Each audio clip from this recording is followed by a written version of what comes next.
Hi guys, आपका स्वागत है हमारे चैनल अनटोल्ड स्टोरीज पे। तो आज मैं आपके लिए लेके आई हूँ एक ऐसी सच्ची कहानी जो एक बार के लिए आपको भी सोचने के लिए मजबूर कर देगी कि आस्था और अंधश्रद्धा में कितना ही अंतर होता है, और अगर हम ये अंतर नहीं जान पाते तो हमें किस किस तरीके की मुसीबतों का सामना करना पड़ता है। इसी के साथ हमारी आज की कहानी शुरू कर देते हैं ना। कहानी शुरू होते ही एक छोटे से गांव में करसन का जन्म हुआ है। आज उसके मम्मी पापा इस चीज़ को लेके बहुत ज़्यादा खुश हैं ना। गुजराती फैमिली में एक बच्चे का होना, specially a male child, is a huge thing.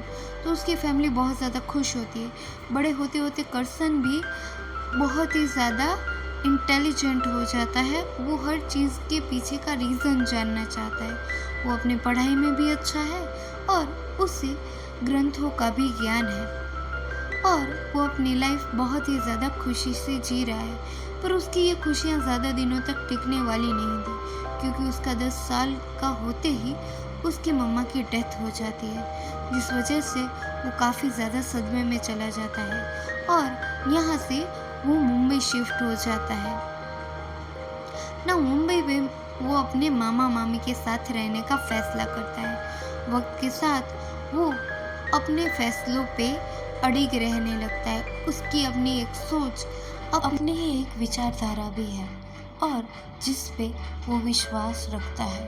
अगर हम किसी संप्रदाय से जुड़े हुए हैं तो उसकी आस्था और उसकी सटीकता को जानना भी हमारा अधिकार है ना। उसकी इस विचारधारा को उसकी भाभू भी बहुत ज़्यादा अप्रिशिएट करती है और उसका हर चीज़ में सपोर्ट करती है। तभी हम मिल पाते हैं किशोरी से ना। किशोरी जो है वो करसन दास की फियांसे है और इनकी शादी जल्दी ही होने वाली है। आज होली का दिन है तो करसन उसे रंग लगाना चाहता है, पर किशोरी तो इस बात से नाराज़ ही हो जाती है कि उसे सबसे पहले सिर्फ जेजे ही कलर लगा सकता है, यानी यदुनंदन महाराज। उस पर सबसे पहला अधिकार उनका ही है, भले ही उसकी वो वाइफ होने वाली हो। ये सुन के करसन दास को अच्छा तो नहीं लगता, पर वो किशोरी को अपनी बात नहीं समझा पाता और इसी दौरान किशोरी भी यहाँ से निकल जाती है। तभी हम देख पाते हैं महाराज यदुनंदन को, यानी कि जेजे को, जिसका श्रृंगार, आरती, पूजा, हर एक चीज़ उसकी भगवान श्री कृष्ण की तरह तैयार की जाती है। अपने मन में तो वो खुद को भगवान ही समझ बैठा है और लोगों ने उसे ये समझने में काफ़ी ही ज़्यादा मदद भी की है। तभी होली की सेलिब्रेशन के लिए जेजे ग्राउंड में आता है। वहाँ पे सभी को हंसता खेलता देख उनमें से वो किशोरी को पसंद करता है अपनी चरण सेवा के लिए।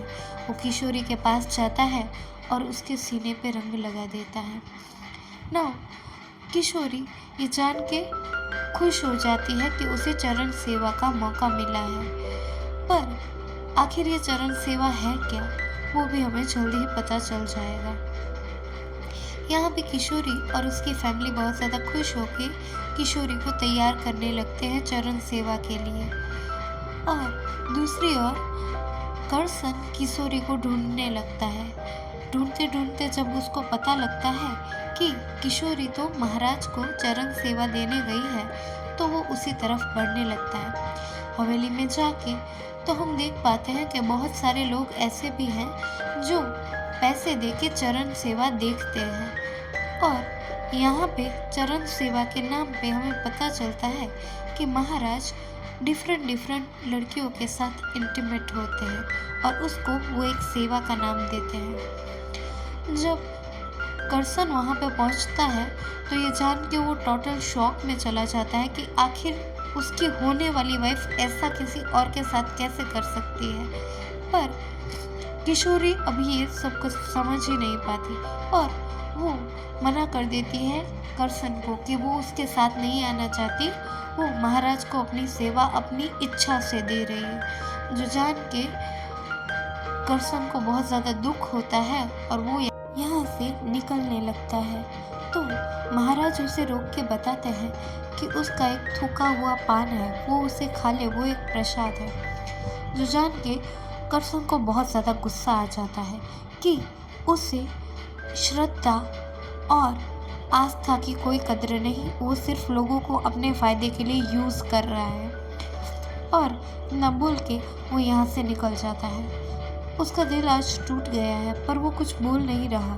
घर पे जाके वो अपने बाबू को ये सब बताता है। बाबू भी उसकी ये चीज़ समझ नहीं पा रही। और अगले दिन हम देख पाते हैं कि किशोरी चल के आई है खुद करसन के पास और उसे समझाने की कोशिश करती है कि उसने जो किया उसमें कुछ भी गलत नहीं, पर करसन उसकी कोई बात नहीं सुन रहा होता है। तो किशोरी उसे बोलती है कि अगर आज तुम्हारी माँ जिंदा होती तो वो भी तुम्हारी बहन को ये सब करने देखती।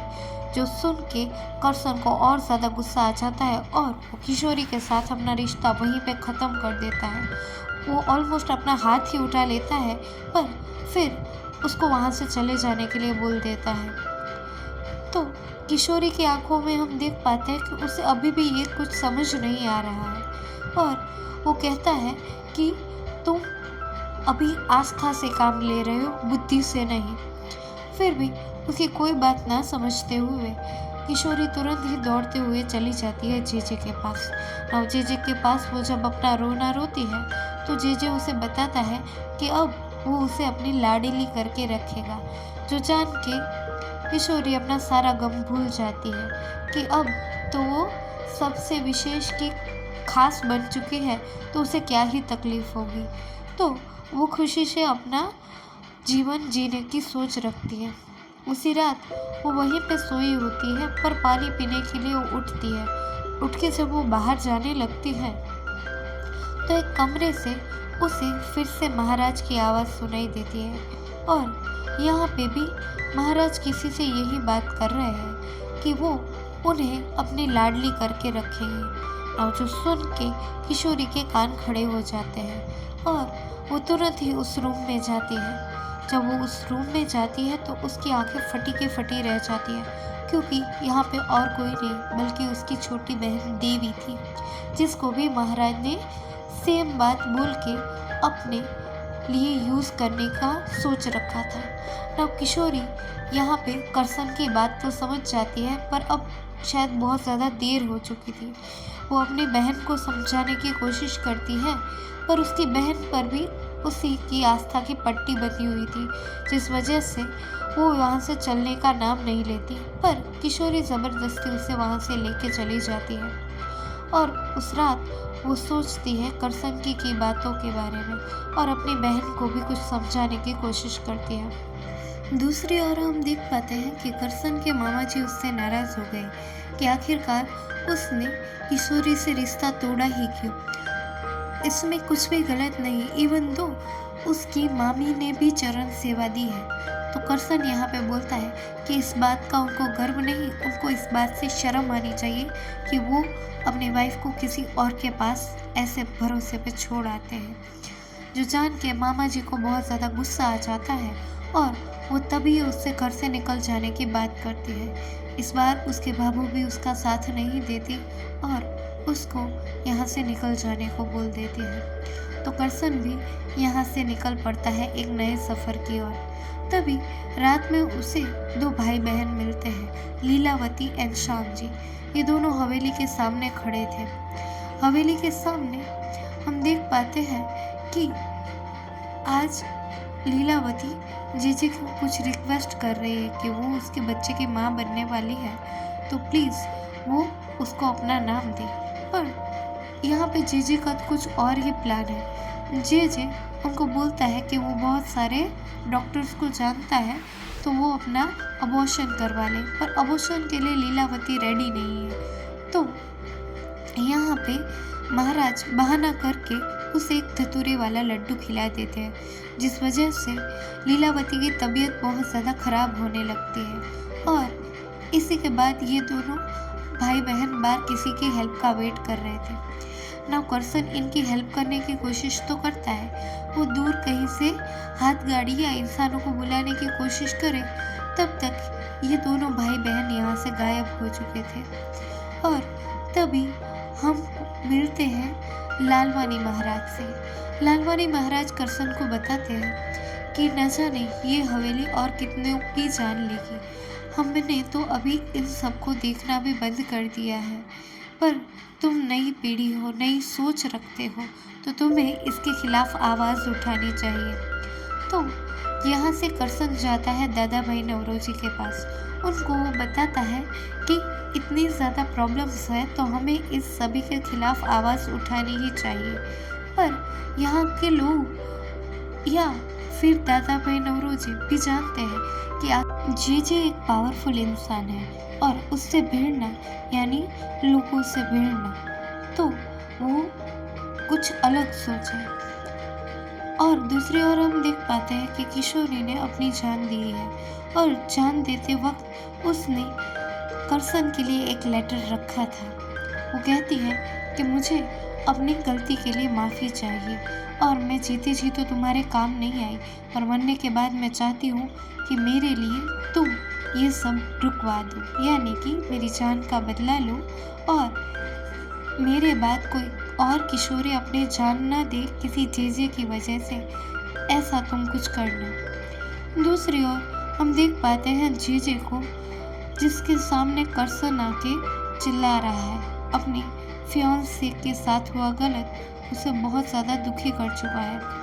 तभी जेजे उसकी बात को हंस के टालने लगता है। तो यहाँ पे करसन उसे बताता है कि इतनी ही इम्पोर्टेंट है चरण सेवा, तो क्या तुम अपनी वाइफ को और बेटी को किसी की चरण सेवा करने के लिए भेजोगे? जो सुन के अभी जे की जलने लगती है और वो बताता है कि तुमने मेरे साथ बहुत गलत किया है और इसका तुम्हें परिणाम भुगतना पड़ेगा। ये बोल के वो करसन को यहाँ से भगा देता है ना। करसन यहाँ पे डिसाइड करता है कि वो जेजे के खिलाफ हर पत्रिका में लिखेगा। दादा भाई नवरोजी ने उसे मना कर दिया तो क्या हुआ, वो अपनी खुद की पत्रिका बनाएगा और उसी को पब्लिश करके लोगों को अवेयर करेगा जेजे के बारे में। तब जेजे को जब ये चीज़ पता चलती है कि उसके खिलाफ ऐसी बगावत हो रही है, तो रातों रात वो सारे अखबार लेके उनमें आग लगा देता है, जिस वजह से इस बार करसन की पत्रिकाएं पब्लिश नहीं हो पाती और लोग उसका सच नहीं जान पाते। पर इन सब चीज़ों से करसन रुकने वाला नहीं था। उसने सोच के रखा था कि अभी वो किशोरी का जान का बदला लेकर ही रहेगा। और इधर जेजे अपनी दूसरी चाल चलता है। वो अनाउंसमेंट करवाता है कि करसन दास ने उसका अपमान किया है, जिस वजह से हवेली के दरवाजे अभी नहीं खुलेंगे। जेवजान के सभी भक्त नाराज हो जाते हैं क्योंकि वो जेजे के दर्शन के बिना खाने का एक भी निवाला अपने हलक से नहीं उतारते थे। फॉर द सॉल्यूशन करसन यहाँ पे भगवान की एक फ़ोटो लाके रख देता है और वो उनको बताता है कि जब कभी भी आप आउट ऑफ सिटी जाते हो या किसी काम से बाहर होते हो तभी भी आप खाना नहीं खाते क्या? हम भगवान से जुड़े हुए हैं, ना कि उनके माध्यमों से, और भगवान हमेशा हमारे साथ है। तो इस फोटो में भी भगवान है, तो आप इसी की पूजा करके खाना खा सकते हो ना।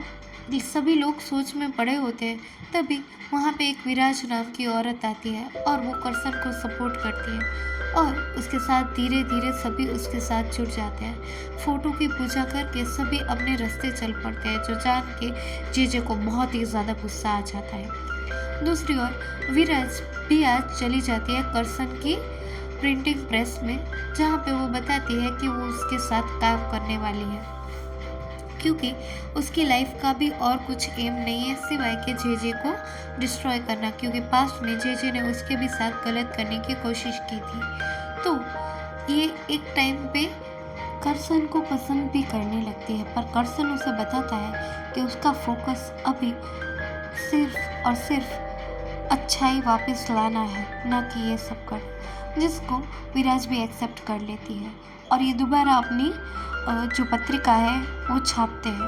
पर इस बार वो सब्जियों के ठेलों में और छुपी तरीकों से वो पत्रिकाएं डिस्ट्रीब्यूट करवा देते हैं आम लोगों में ना। ये सब पढ़ के आम लोगों में भी अवेयरनेस आने लगती है कि ऐसा भी हो सकता है।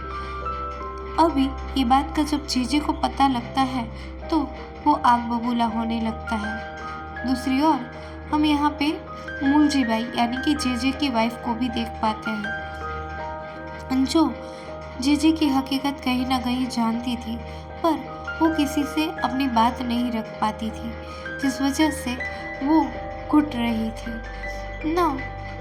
अभी जे लग जाता है अपने आप को भगवान साबित करने में, और करसन दास इसे सही राह पे लाने की कोशिश में लग जाता है। वो अपने आर्टिकल लिखना कंटिन्यू करता है। अभी जे इस चीज़ से इरिटेट हो जाता है, तो एक दिन मौका पाके वो उसकी जो पब्लिशिंग हाउस होता है उसी को आग लगा देता है, जो जान के करसन दास और विराज बहुत ज़्यादा दुखी हो जाते हैं कि आखिर अब वो अपनी सच्चाई की जंग कैसे लड़ेंगे। इसी के साथ जे उन पे मानहानि का केस भी कर देता है, जो अगर वो साबित नहीं कर पाया तो उसे 50,000 जुर्माना भरना पड़ेगा। यहाँ पे जब करसन होपलेस हो ही रहा होता है, तब मुलझी बाई यानी कि जे की वाइफ उनको तिनके का सहारा देती है, उनको बताती है कि एड्रेस देती है, जहाँ पे जाने के बाद उनको जे के खिलाफ गवाही मिल जाती है। यहाँ पे हमें मिलते हैं लीलावती और उसके भाई सामजी से, जो जे के खिलाफ गवाही देने के लिए रेडी हो जाते हैं कि उस रात उसने उसकी बहन को जहरीला लड्डू खिलाया था, जिस वजह से उसकी जान भी जा सकती थी, और इन दोनों को इन्होंने बहुत ही ज़्यादा परेशान किया है। अभी ये लोग होपफुल हो जाता है इस चीज़ को लेके कि फाइनली अब वो जे के सामने केस कर सकते हैं। दूसरी ओर हम देख पाते हैं कि करसन के फेवर में कुछ लोग थे जो अभी शायद जे के फेवर में जाने वाले हैं, क्योंकि जे ने उन्हें कुछ ना कुछ लालच दिया ही होगा। केस वाले दिन तो लीलावती और श्याम जी भी उसी के साइड हो जाते हैं, क्योंकि लीलावती की शादी वो अपने एक आदमी गिरधर से करवा देता है, और लीलावती भी ये सोच के कि उसके बच्चे को किसी का नाम मिल जाएगा, अपना बयान बदल देती है ना। ये सब जान के करसन तो काफ़ी हद तक टूट जाता है, और फिर भी उसे अदालत तो जाना ही है। अदालत जाते वक्त यहाँ पे जे अपनी जागो जलाली दिखाता है। लोग तो उसके पैर तक ज़मीन पर नहीं पड़ने देते, सभी अपने हाथ बिछा के रखते हैं ताकि जे को कोई तकलीफ़ ना हो। और जे यहाँ पे जब अदालत में पहुँचता है तो वो अपनी एक स्पेशल चेयर के साथ होता है। वो दिखाना चाहता है कि वो सबसे अलग है, सबसे स्पेशल, और उसके हाथ में ही पावर है। यहाँ पे केस शुरू हो जाता है, और जे का वकील ये साबित करने में लगा हुआ है कि करसन ने उसका बहुत ज़्यादा अपमान किया है, जिसका जुर्माना उसे भरना ही चाहिए। और जे भी यहाँ पे बोलता है कि उसके साथ बहुत ही गलत किया जा रहा है, जबकि वो तो जनता का अच्छा ही चाहता है। फिर आखिरकार उसके साथ ऐसा सलूक क्यों किया जा रहा है।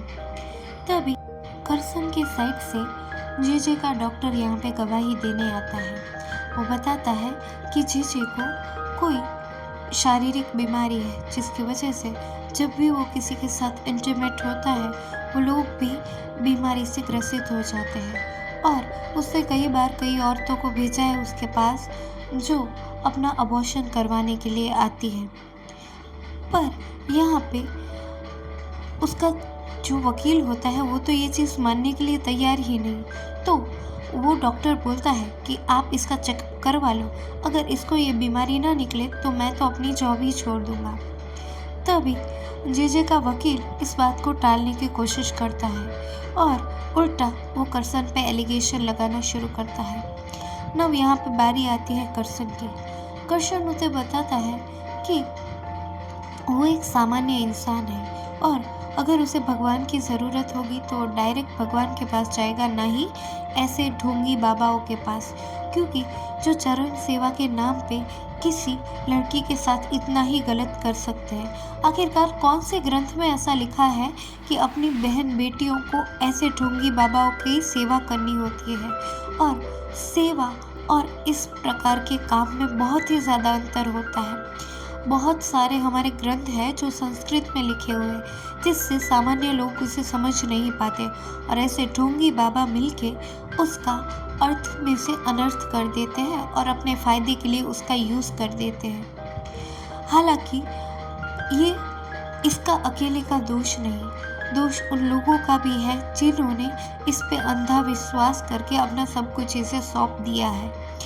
मेरे पास तो इतने पैसे नहीं कि मैं इसका जुर्माना भर सकूं, और जब मैं जेल में भी जाऊंगा मैं इसके खिलाफ आवाज़ ज़रूर उठाऊंगा, क्योंकि ये मेरी कोशिश रहेगी कि और कोई किशोरी, और कोई विराज या और कोई लड़की, माँ, बहन, बेटी ऐसे बाबाओं का शिकार ना बने। नाउ यहाँ पे कर्शन गिव अप कर देता है, पर तभी भीड़ में से उसकी भाभू बोलती है।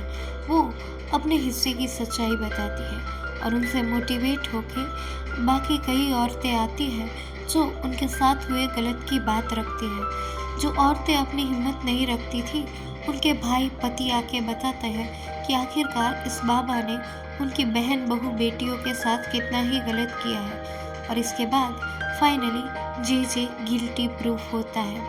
7 दिन तक ये ट्रायल चलता है और टोटल 32 लेडीज़ यहाँ पे आके बताती हैं कि उसके साथ जे ने कितना ही गलत किया है।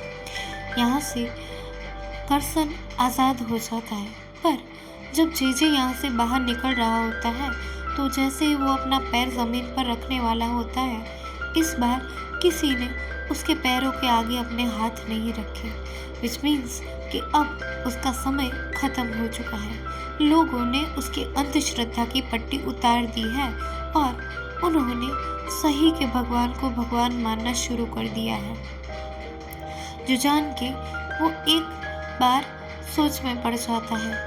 और दूसरी ओर हम देख पाते हैं कि कर्सन और काफ़ी ज़्यादा लोग खुश हैं कि उन्हें अभी इन जैसे बाबाओं का भोग नहीं बनना पड़ेगा। फिल्म के अंत में हम देख पाते हैं सही के कर्सन दास को, जिन्होंने पहली बार इस जंग की शुरुआत की थी, और तभी भी यदुनंदन जी नाम के जो बाबा थे उनकी सच्चाई को दुनिया के सामने लाया था।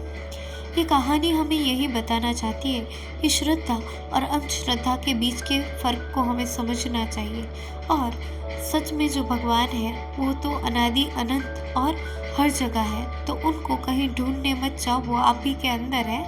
आज के लिए बस इतना ही। Thanks for watching. हम लोग जल्दी मिलेंगे किसी नई कहानी के साथ। Till then, Radhe Radhe.